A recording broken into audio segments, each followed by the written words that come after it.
Press वार्ता वर्तमान समय में बिहार विधानसभा के चुनाव को देखते हुए की गई है। इस प्रेस वार्ता का मकसद यह है कि हम अपने आप को, हमारी जाति पूरे बिहार में उपेक्षित महसूस कर रही है।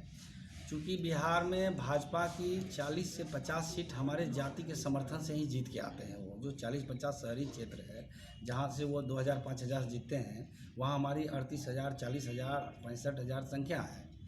हमारे समाज के लोग उस 40 विधानसभा तो छोड़ दीजिए, दूर की बात है, 243 में आंख मूंद के बीजेपी को वोट करती आ रही है। 40 साल पहले, 45 साल पहले हमारे 57 विधायक हुआ करते थे बिहार में, लेकिन आज के समय में आप देखेंगे तो 243 में सिर्फ भाजपा हमें 2 विधायक देती है। जबकि मेरा जितने भी बिहार में जितने भी सदर विधानसभा हैं, मुजफ्फरपुर, हाजीपुर, मोतिहारी, सीतामढ़ी, वहाँ हमारे जातिगत जनाधार बहुत बेहतर है और बहुत मजबूत स्थिति में। हमारे पास एक ये आंकड़ा है, उस आंकड़ा को जब आप देखेंगे तो आपको लगेगा कि भाई, आपको लगेगा कि अब देख लीजिए कि एक मधुबनी विधानसभा है।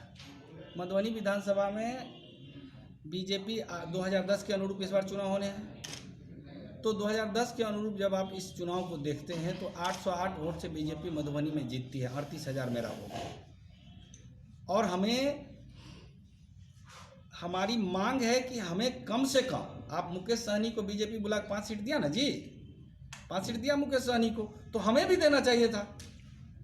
हमसे वोट लेते हैं। आज सहनी आज उसको डराया तो आज उनको 5 को सीट दे दिए, और हम 243 में आपको वोट करते हैं, हमको एक भी सीट नहीं दी जाती है। 2 सीट दी जाती है, और उसमें ऐसे लोगों को दी जाती है जो नेता नहीं है हमारे समाज के, उनके पास कोई राजनीतिक जमीन नहीं है। जमीन है हमारे पास, राजनीतिक जमीन। बिहार के सभी जिला में, सभी प्रखंड और पंचायत स्तर तक हमारा संगठन मजबूत की स्थिति में काम कर रहा है।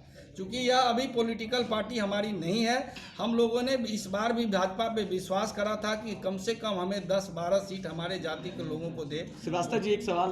आप ये अनुमान था कि इस बार बीजेपी हमें उचित सम्मान देगी, क्योंकि हमारे पूर्वजों ने आरएसएस से लेकर अब तक बीजेपी के साथ खड़ी रही है। यह वोट कभी दूसरी तरफ डाइवर्ट नहीं हुआ है, तो इस वजह से हमें लगा कि हमको उचित सम्मान देगी। परंतु अब ये बीजेपी वाले ने क्या करा कि फिर पिछली तरह इसको इम्प्लीमेंट कर दिया कि 2 को विधायक लीजिए पटना में, पटना से बाहर कुछ नहीं। हमें पटना से भी बाहर विधानसभा के दावेदारी हमारी मजबूत है।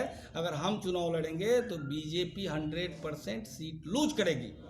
और एक बार अब आपका निर्णय क्या होगा? अब जबकि सीटों का बंटवारा हो गया, आपको उचित प्रतिनिधित्व भी नहीं मिला है, जी, अब आप क्या करेंगे? जैसा कि हमारा, आप लोगों को पता है कि ये पॉलिटिकल पार्टी नहीं, हम अपने आत्मसम्मान के लिए हम हर जगह से चुनाव लड़ा रहे हैं। 40 सदर विधानसभा लड़ा रहे हैं, जहां हमारा वोट है और हमारे वोट से भाजपा जीतती आ रही है।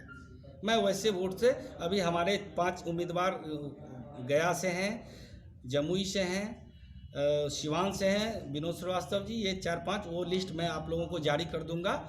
वो लोग चुनाव में प्रारंभिक दौर में हम लोग उनको लड़ा रहे हैं। हम 40 सीट पर निर्दलीय उम्मीदवार को लड़ाएंगे या हम किसी को समर्थन करेंगे। क्या कोविड-19 की वजह से आपकी पढ़ाई भी थम गई है? ईस्टर्न इंडिया का सबसे विश्वसनीय नाम मेंटोर्स एड्यूसर्व आपके लिए लाए हैं मी डिजिटल। ये सिर्फ ऑनलाइन क्लासेस नहीं है, ये है एक वर्चुअल क्लासरूम प्रोग्राम। आपको मिलेंगी क्लासरूम कोर्स की ऑलमोस्ट सारी फैसिलिटीज। अपने राज्य में ही रहकर बेहतरीन तैयारी करने के लिए मी डिजिटल से जुड़कर अपनी पढ़ाई ऑनलाइन करें और कोरोना वायरस की स्थिति सामान्य होने के बाद इसे रेगुलर क्लासरूम में कन्वर्ट कर लें। मी डिजिटल को गूगल प्ले स्टोर से आज ही फ्री डाउनलोड करें। लेटेस्ट खबरों के लिए देखते रहिए MUZ न्यूज और ताज़ा अपडेट पाने के लिए चैनल सब्सक्राइब करना ना भूलें।